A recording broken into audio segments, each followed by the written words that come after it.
Hello दोस्तों, हम लोग वाले हैं पीआईबी करंट अफेयर्स की, जिसमें 3 जून की बात हम लोग करेंगे।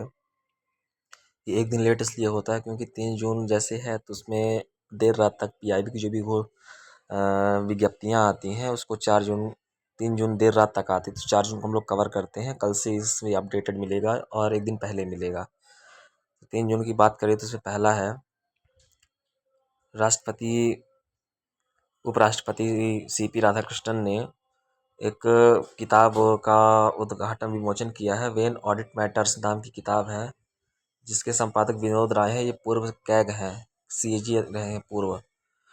वेन ऑडिट मैटर्स नाम के, इसको याद रखना है। तो और साथ ही साथ हम कौटिल्य के अर्थशास्त्र में देखते हैं कि वित्तीय निगरानी और जवाबदेही सिद्धांत वहाँ से भी मिलता है। फिर दूसरा टॉपिक आता है कि कैबिनेट ने निर्धारित भारतीय एयरलाइंस के लिए एटीएफ एयर में मूल्य निर्धारण हेतु मूल्य स्थिरीकरण कोर्स को मंजूरी दी। एटीएफ को हम लोग क्या बोलते हैं? अल्फा फ्यूल भी बोलते हैं। ये योजना 36 महीनों के लिए है। 10 करोड़ से अधिक की एक मुश्त बजटीय सहायता दी जाएगी, जो कि ब्याज मुक्त होगी। इसकी कुछ विशेषताएं हम लोग देख लेते हैं। मूल्य स्थिरीकरण कोष की इसकी विशेषताओं के जो घटक हैं उसमें पहला है, जो ऑयल मार्केटिंग कंपनीज हैं उनको ब्याज मुक्त अग्रिम पुनर्प्राप्ति और ट्रू अप प्रणाली के तहत होगा। घरेलू और अंतर्राष्ट्रीय परिचालनों का कवरेज होगा। निश्चित एयर फ्यूल टरबाइन मूल्य व्यवस्था होगी। निगरानी और लेखा परीक्षा होगा। मूल्य स्थिरीकरण समर्थन की अवधि होगी, जो कि 36 महीने दी गई है। कितने महीने? 36 महीने। साथ ही जो 4 तारीख से विश्व योगासन स्पोर्ट चैंपियनशिप 2026 है, अपनी पहली है। अहमदाबाद में इसका शुरुआत होगा। फिर मेटे फ्रेडरिक्सन डेनमार्क की पीएम बनी है, तीसरी बार बनी है। प्रधानमंत्री नरेंद्र मोदी ने उनको बधाई दी है। ठीक, ये हमको याद रखना है। फिर जो उत्तर पूर्व परिषद है, एनईसी नॉर्थ ईस्ट काउंसिल है, उसकी 73वीं बैठक हुई है कि 73वां सत्र शुरू हो रहा है। कहाँ पे? शिलांग मेघालय में।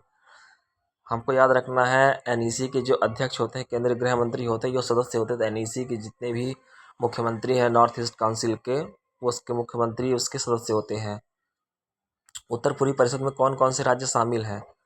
तो 7 सिस्टर्स जिनको हम लोग जानते हैं, असम है, मेघालय है, मणिपुर है, त्रिपुरा है, मिजोरम है, नागालैंड है, सिक्किम है। ये सब आते हैं उत्तर पूर्वी परिषद में। उत्तर पूर्वी परिषद की स्थापना कब हुई थी? 1971 में हुई थी उत्तर पूर्वी परिषद की स्थापना, 1971 में। इसका प्रमुख कार्य क्या है? ये पूर्वोत्तर क्षेत्र के लिए सर्वोच्च क्षेत्रीय योजना निकाय है। समन्वित विकास और सहकारी संघवाद को बढ़ावा देता है। फिर अगला टॉपिक है विकसित वाइब्रेंट विलेज प्रोग्राम 2026। यह गृह मंत्रालय और आईटीबीपी के सहयोग से चलाया जा रहा है। इसकी जो थीम है, नेशन फर्स्ट चैलेंज है। इसमें 500 माई भारत स्वयंसेवकों का चयन किया गया है, जो हिमाचल, उत्तराखंड, लद्दाख के सीमावर्ती गांवों में युवाओं को सहभागी बनाने हेतु प्रेरित करेंगे युवाओं को।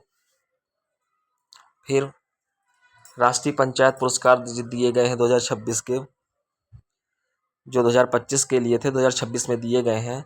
42 उत्कृष्ट पंचायतों का चयन किया गया है। इसकी 2 प्रमुख श्रेणियां थी। कौन कौन सी 2 प्रमुख श्रेणियां थी? पहली श्रेणी है दीनदयाल उपाध्याय पंचायत सतत विकास पुरस्कार, जिसमें 32 पंचायतों का चयन किया गया है। और दूसरा है नानाजी देशमुख सर्वोत्तम पंचायत सतत पुरस्कार, इसमें 8 पंचायतों का चुनाव किया गया है। राष्ट्रीय पंचायत पुरस्कार, इसको यहाँ पे याद रखिएगा। कितने पूछ सकता है, कितने पंचायतों को दिया गया और कितनी श्रेणियों में दिया गया। सबसे एक महत्वपूर्ण सवाल जो इस बार पूछा जा सकता है वो है कंबोडिया में यूपीआई भुगतान।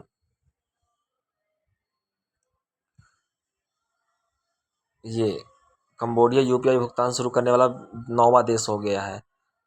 पहले से ही 8 देशों में यूपीआई चल रही है। कौन कौन से देश है? सिंगापुर है, संयुक्त अरब अमीरात है, फ्रांस है, मॉरिशस है, नेपाल है, भूटान है, कतर है, श्रीलंका है। ये प्रश्न यूपीएससी में पूछ भी चुका है प्री में, शायद 2024 में पूछा है। ये सब 2025 में ही पूछा है। इसलिए आप इसको ध्यान रखिएगा। फिर भारत ओमान व्यापक जो समझौता हुआ था, सेपा जिसको हम लोग कहते हैं, ये 1 जून 2026 से अप्लाई हो गया है। इसके जो सिग्नेचर थे ये हुए थे दिसंबर 2025 में, इसमें सिग्नेचर हुआ था और 1 जून 2026 से लागू हो गया। ये मुख्यतः वस्त्र उद्योग से इसको लाभ मिलने वाला है। एक महत्वपूर्ण चीज, नवाचार मंत्र, ये क्या है? नवाचार मंत्र एक पहल है। किसकी पहल है? कौशल विकास एवं उद्यमिता मंत्रालय की पहल है, जो जमीनी स्तर के नव प्रवर्तकों और उद्यमियों के लिए एक राष्ट्रीय पहल होती है। ये टियर 2 और टियर 3 शहरों हेतु है। इसका कार्यान्वयन राष्ट्रीय उद्यमिता एवं लघु व्यवसाय विकास संस्थान द्वारा किया जाएगा। नवाचार मंत्र। हाल ही में फ्लेक्स फ्यूल आया है, फ्लेक्स फ्यूल नहीं आया, मतलब फ्लेक्स फ्यूल में रिलेटेड हीरो मोटोकॉर्प ने अपनी एक बाइक लॉन्च की है जो E20 से E85 ईंधन पर चलने वाली मोटरसाइकिल होगी। अब E20 और E85 क्या है? ये एथेनॉल ब्लेंडिंग है, एथेनॉल ब्लेंडिंग है। तो E20 से लेकर के E85 एथेनॉल ब्लेंडिंग तक भी ये मोटरसाइकिल चल सकती है। किसने लॉन्च किया? हीरो मोटोकॉर्प ने लॉन्च किया है।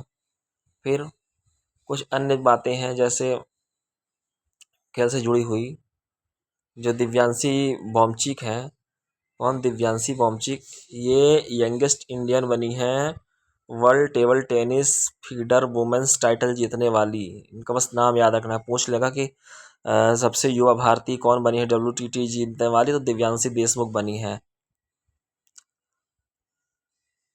फिर मलेशिया सबसे लेटेस्ट देश बना है सोशल मीडिया को बैन करने वाला। कब तक? 16 साल से कम बच्चों के लिए सोशल मीडिया लॉन्च करने वाला मलेशिया हाल ही में अभी देश बना है। इससे पहले ऑस्ट्रेलिया, ब्राज़ील और इंडोनेशिया देश इसको कर चुके हैं। फिर PMI की बात करें, परचेसिंग मैनेजिंग इंडेक्स।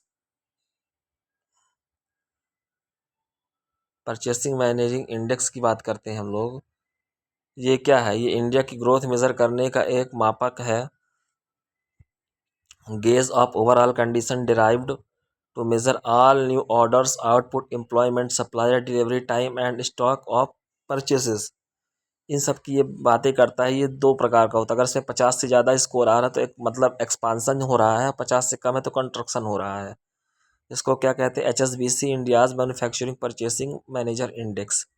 तो ये रहा 3 जून का जितना भी PIB में छपा था ये, और आपके एग्ज़ाम की दृष्टि से महत्वपूर्ण है। ये है।